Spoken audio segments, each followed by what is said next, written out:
This is part 2 of deep cleaning the Passap E-6000. In this video, I am simply sharing my experiences. Okay, I've already assembled my back bed, which is really just doing the backward of taking it apart. But I will explain one thing about this bottom rail. The only thing that holds it in place, and it goes on first, is the spring. It has little flanges that fit in the little holes on the base of the chassis. And then there's these little holes, these 4 little holes across here. And the square nuts go in those parts. Now, on my back bed, 2 of them would not come undone or be loosened, so I assume they were welded into place. But there are 2 that are here and here that you put the nut facing down so that the flat side is facing up. And what attaches to that are my motor, a plate that hooks my motor on to, that attaches the machine to the motor. And so I'll be doing that in a little bit, but I couldn't figure out why I had these nuts with no screws. And then I'm like, duh, it's the motor plate that goes to it, that gets attached to it. So this side is all assembled. And now I'm going to go and do the front bed, which I find is much more complex. And now that I did the back bed, I can show you the front bed a lot easier. And then we'll go and proceed to add all the needles. It's recording. Okay, so as I said, the flathead nut is underneath here. And I've screwed in, there's 4 little screws that screw in across here, and that puts your rail in place. But I just wanted to show you that because it's very hard to film it, but you need the rail in place before you start assembling the bed. Now, I'm going to start assembling this bed. But before that, would you make sure that's in frame? Before that, you can preload all of your channels. You wipe them out, and I showed you how to clean them before, but I just wanted to show you how to replace them. Boy, do they go in easy now. And so you just preload this, but you also have extra channels, and those will eventually go in between when these 2 come together. It'll go, see how there's a space left there? And so we'll be doing that. Plus, and you do it the same way on the back bed. Plus, I have these little things that are shims. And if you can see that, that shim goes in between if there's too much space. Now, when I took the machine apart, I had no shims on the back, and it went together very tightly. But on the front, I have a ton of shims. I have like 7 or 8 shims. And just so you know, the shim on the front bed has 4 notches. So when you take your machine apart, make sure that you keep the notches from it mimics the channels so you can easily see. The shim is the same as the channels. And that's because there's 2 springs on the front bed. And on the back bed, there's only the outer 2 notches. So don't get them confused because they're the same length and the shim's the same way. And I clean these with isopropyl alcohol and very carefully just wipe them off. And boy, was there a lot of grease on everything. I had to pry everything apart, as you saw earlier in the other video. Okay, so now I've got my new spring, so now I want to reassemble my front bed. So I'm going to slide this in as far as it'll go and just put that in place. And then I'm going to take each of the sets of channels. Now the end one, you don't do anything on the end. And what side is up is this one that has like a coil on it, because that's where the spring goes, at the upper spring on this bed. So you just kind of, and you kind of just kind of snap them together. And that is not snapping together, but we're going to go across the bed and see how this works. Okay, so that one goes into place. Then I take the next one, make sure I align it properly, and put this one in. Now they're starting to snap. There we go. So that one kind of goes into place. And yeah, there is a little give back there here. When I took them apart, I noticed that the shims,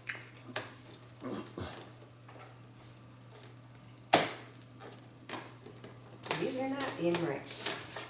Okay?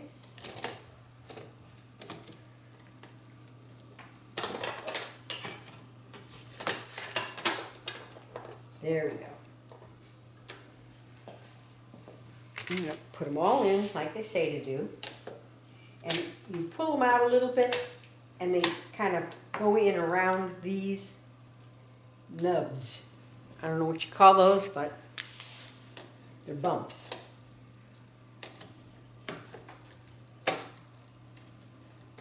And see, I can see that this is not level, so this one's not in properly.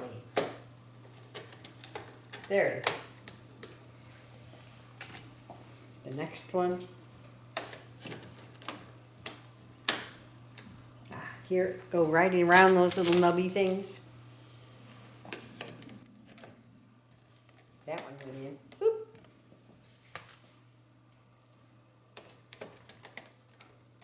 Now this isn't a fancy video because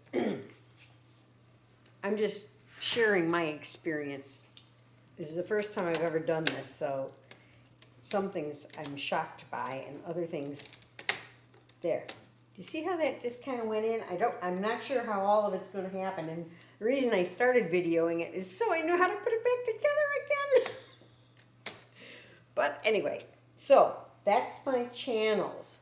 Now, then you put the end plate on, and this one I had a hard time getting off, but it goes on because of this little doodly wob, the little thing that goes back and forth. I had to jiggle it to get it off, so I guess I'm going to have to jiggle it to get it on. But this part goes under here. So once you figure that motion out, okay, let me see if I can do it again. Because see how I had to jiggle it to get it out? And then, I thought this wasn't going to come off. It's this little arrow thingy. Well, it's in. I'm leaving it there. But I had to jiggle it to get it off when I first took it apart. Okay, now I'm going to put my channel plates on.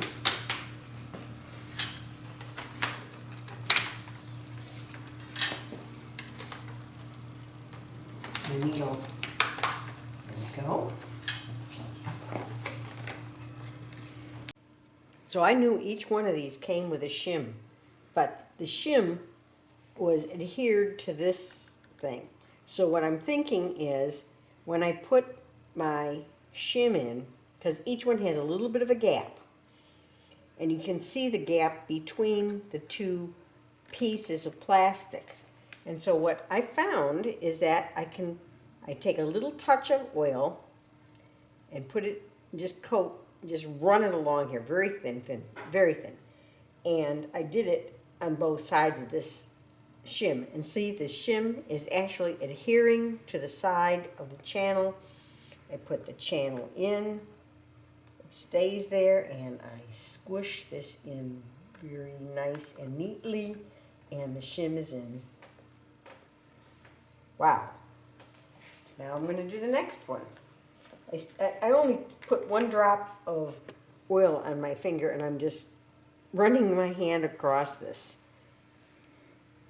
And there is my, and it's kind of funny because it's opposite. Even though the notches are on the same side.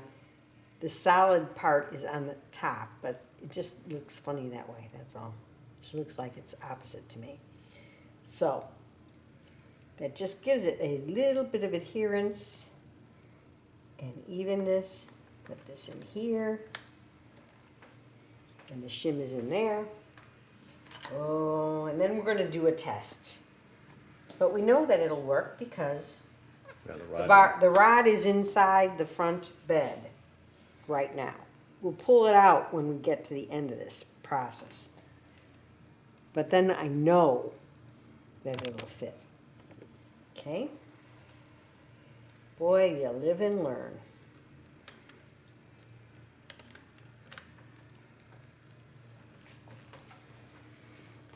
And boy, I had just a little bit of silkiness on my hand from this. Nope, that's all right with this. There we go.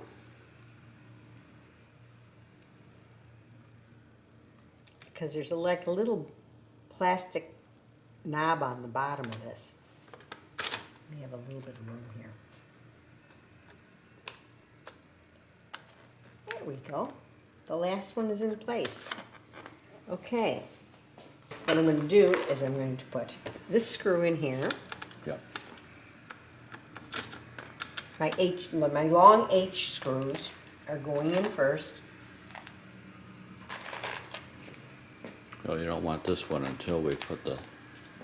Just give me a second. Oh, this No, long is it- H screw I never took out. Yeah, That's what I right, was waiting right, for. right. Okay. Then I can put all my H screws in.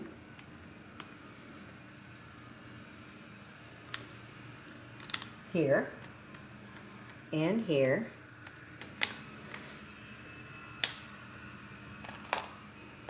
Because before I can put my needles in, I have to reassemble this thing to the point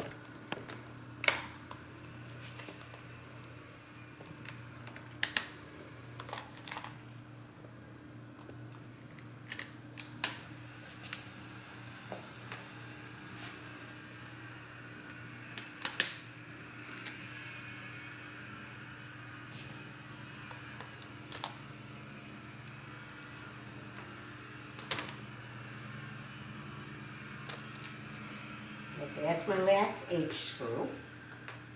Okay, so that's in. And then I need to put a temporary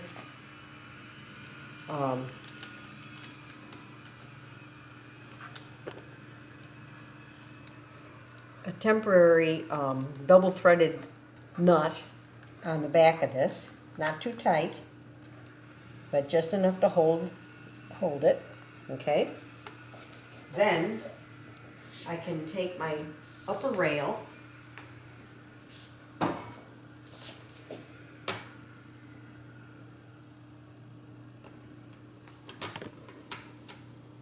and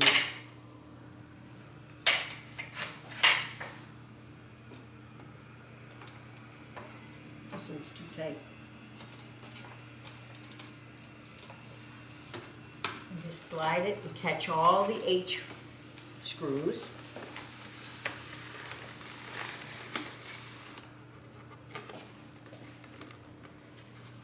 You do it too tight, it won't go on. Okay, now we're going to just tighten the end ones, because the middle ones, that's where I'm going to put all the nuts on in a minute. I'm going to just temporarily tighten these. Thumb tighten, just finger tight. Now, I'm going to come down to my bottom rail, because I also have to screw these in. So, what I'm going to do with the bottom rail, I'm going to align it so that the holes are facing down, and I'm going to insert my end screws first. Those are the long ones. And since it's squared off, they fit in these little grooves in an odd way. So I'm just putting there to hold it while I go to this end and put this one in on this end. Okay, Now I'm going to take those double threaded insides of the knurl nuts, and we just temporarily pin it in place, hold it in place.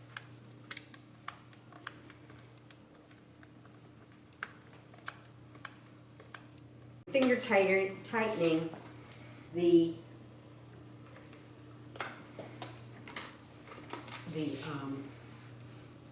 double-sided nut on to the end of this one too, so that the only ones that are really attached are the ends of this rail.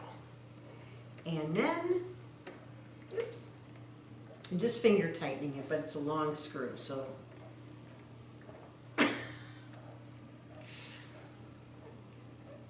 we go.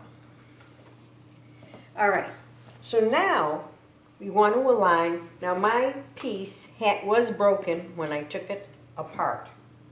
So now I'm going to take these little funny screws that have the little, they look like a little nail end, but they're screws, but they're square screws. It's really weird. Anyway, I'm going to align and start putting those through this rail. These will be the ones that I screw on from the other side. So at this point, I'm going to first put two of them in place to hold. There we go. The whole thing just snapped into place when I got those in. Perfect. I could hear it snap. It was nice and tight against the rail. Okay, now I'm going to take this one and I'm going to continue and suspend this, and they're a little tricky because you have to match the little square hole that they go through. And do you know why the hole is square? Just to fit the square screw. The hole is square so that when you put the nut on, it won't turn. Very well engineered. Yeah, it is really well engineered. But a couple little details are left out of the instruction. That's why they're square. Yeah. So that they won't turn. Yeah, they won't turn when you tighten up the nut. Very ingenious. Two of my needles escaped and got into the rail.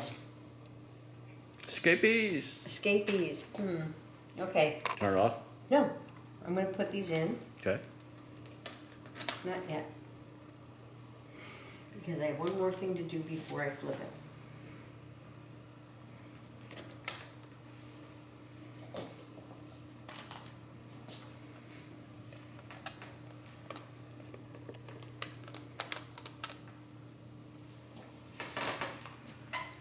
One more. Okay, now, what I have found is that blue tape, I just put it over the nail, the nail tops, the screw tops of the ones on the lower rail, except for the end ones, because those have screw on them. What this does is it keeps these screws from falling out when I flip it, number one. Oops, I'm missing one. I'm missing two. I have two more in here.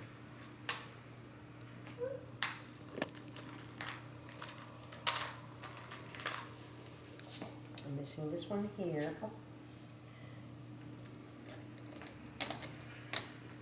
And I'm putting a piece of blue tape over it. And on this end, I have another one here. There it's in. And I'm going to put a piece of blue tape. What this does is it does two things. It holds that needle counter in place. The nails hold the square screws hold the needle thing in place, but I want to keep it really firm. I don't want it to get broken. I found that this is great when I flip it, and for a couple of inches of blue tape, works great. The blue tape doesn't gum up your machine. You just pull them off. We'll be pulling it off in about a couple minutes anyway. But what I like about it is you're supposed to reach under the machine and hold the screw top to keep it from falling out while you try and put pressure on it on the inside. But I find that by doing this, I can actually put my hand under it and just feel for it. I don't have to, you know, I won't miss anything. And the other ones won't be falling out while I'm trying to do a different one. So now I'm ready to flip this back. Okay, so now we are ready to put the nuts, the common nuts, and the little spring washers on the lower rail. And on the lower rail, you work sort of from the middle going out. So what I did was I picked up one washer and one common nut, and I'm going to align them over that and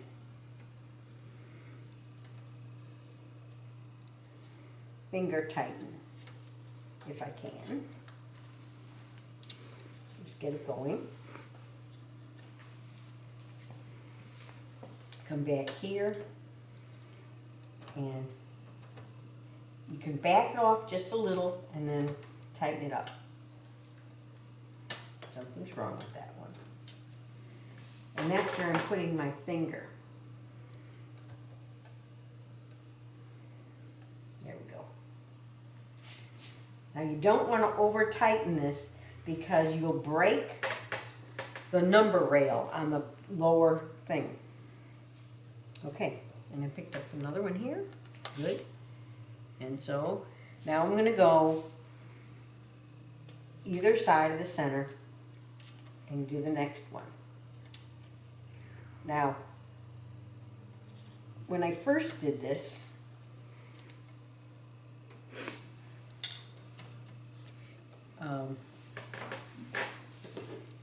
if you can't get your finger in, this thing covers things up sometimes.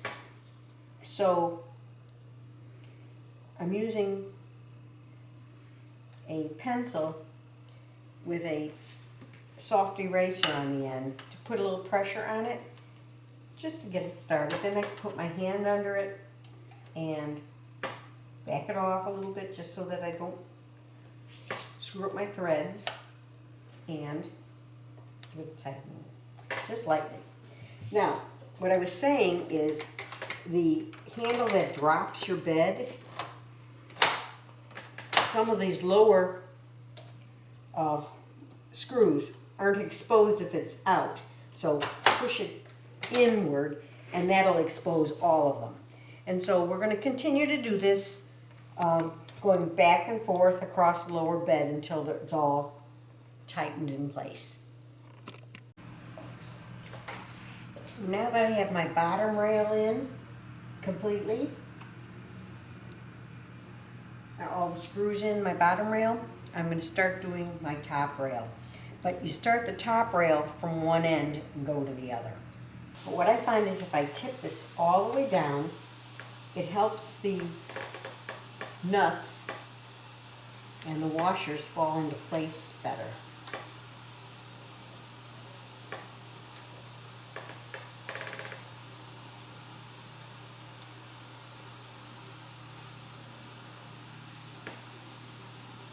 The washer, and there's the nut. And by doing that, I get it right on top of the screw. Take my little pencil tool, insert it, and do a quick starting of it. There we go. Then I can come in with my socket tool and right in. And the next one. And so on. One thing I did notice also is if you end up getting two washers together in here, sometimes the washers don't fall out when you first take it out, and the washer is hung up in there. If that happens and you put another washer on top of it, it's impossible. I mean, impossible to start the screw or to start to tighten the nut. It won't go on. And if you keep fighting it, it won't go on, period. But if that keeps happening, go in with your pick tool and you'll find that you'll have two washers in there. Just a hint. Since we have to remove the upper rail to put in the spring, once you've got this tightened, the upper rail, then you go back to the 1 1/4 turns on each of the screws starting at one end.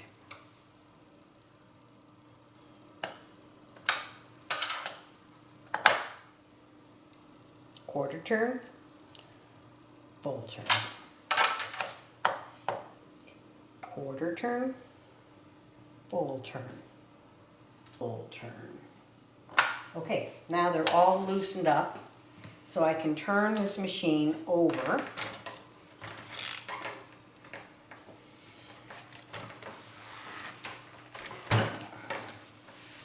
So this is what my machine looks like now that I turned it. Now I can remove these blue tapes. Now I'm going to take this rail and slide it off.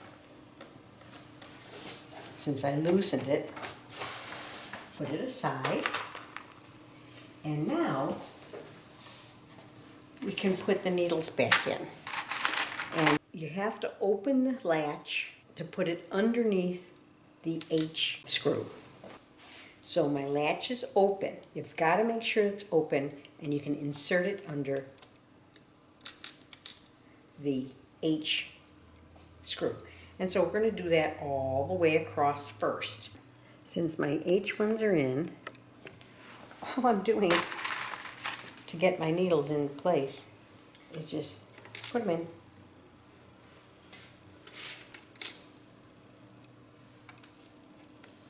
So they go in really quick because I don't have to worry about opening latches. Because if you wait until you put in your spring, and then you'd have to keep doing each one so delicately.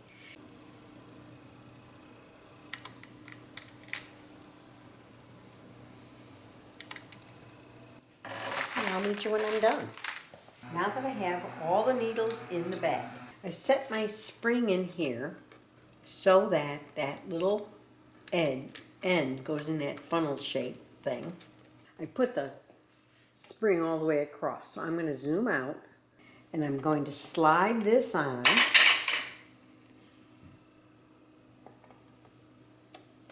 making sure to get over that first H hook, and I'm putting pressure on this end of it, and it's going to pick up that spring, and I'm going to go sliding.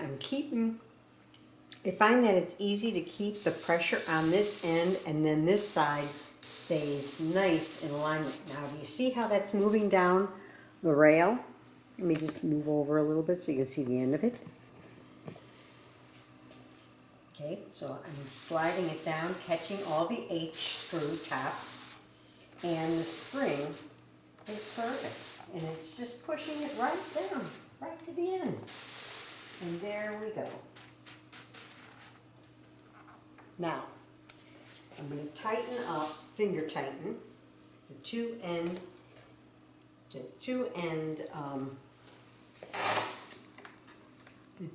of this, so that nothing falls out when I'm flipping it over. I want to get this first, the front rail, tightened up. And so I'm going to flip my machine yet again, lay it down, and because it's the top rail, I'm going to make sure that it's held down like that. And I'm just going to work from one end to the other and tighten up.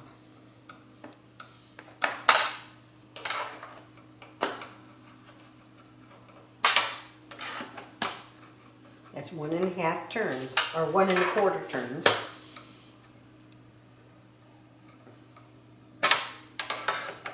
On each one. Because that's how much I loosened to get the H screws loose. So I could move the rail off of it.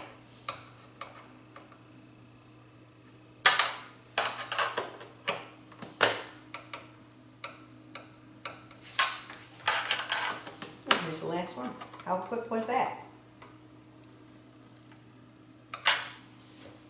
Alright, so my top rail is fastened. Now, I'm bringing it back.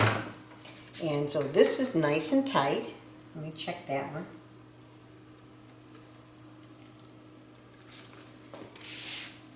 Yeah, nice and tight. And the upper rail is nice and in position. So now we're going to put the spring into this one. Now, if you recall, I had inserted this rail, or this pusher retainer bar, into the slot. And the reason I did that was to make sure that my shims stayed where they were supposed to stay. Okay, so now I'm going to take my spring for the pusher retainer, my pusher spring, and it has that funny little tip on it. Now if you replace it, mine was super clean, so this is the same one that I took out. But I would probably remove this and put it on the spring that I'm going to feed in when I get a replacement spring. And this should go in all the way to the end. And so far, this is lucky because it didn't happen before. I had those shims that got out of place. So, when it gets to be about 1 inch from the end, you want to leave that out according to the directions. And you want to take the retaining bar, the pusher retaining bar, and place it so that the widest side, that's what they called it, the widest side faces up. So I'm going to place that in behind the spring. That's what they say to do, behind the spring. We'll see how this works.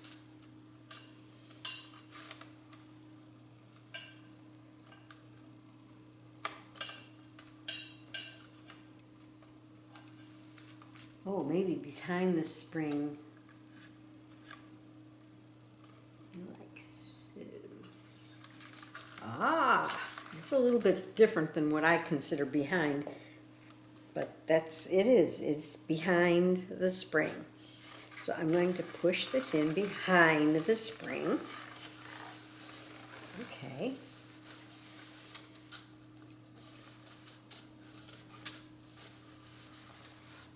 When I get close to the end, about 1 inch away, I want to hook this end over that and push it in the rest of the way. And there, we have just seated the pusher spring. So now, I can go and put all my pushers in. I've started putting my pushers in, and they do feel so good. They just slide like crazy. Oh, I love it. Look at this. Oh, I could barely get them to work. That was so bad. Oh, I'm going to enjoy this machine. Another thing I forgot. Before I turn it over, I need to replace my needle retention bar. And that just slips in. Boop. I hope you enjoyed watching this video. Please take a moment to subscribe and ring the bell to receive notifications of upcoming videos and events. Happy machine knitting!